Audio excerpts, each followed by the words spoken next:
Man ako aasenso sa ganitong klaseng trabaho, okay lang yun.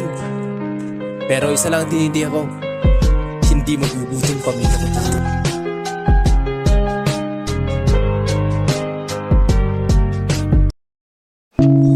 Huwag pag-usapan ang hirap ng sitwasyon ng ibang tao.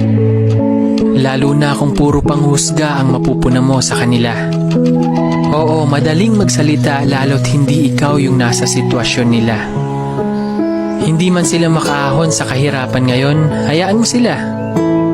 Dahil binigay ng Diyos ang pagsubok na yan dahil alam niyang kaya nila. Kaya nilang lagpasan. Magpasalamat ka ako dahil hindi ikaw yung nasa kalagayan nila. Dahil baka hindi mo kayanin yung hirap na pinagdadaanan nila. Lagi mong tandaan, bilog ang mundo. Baka dumating yung araw na ikaw yung makakaranas ng pinagdaraan.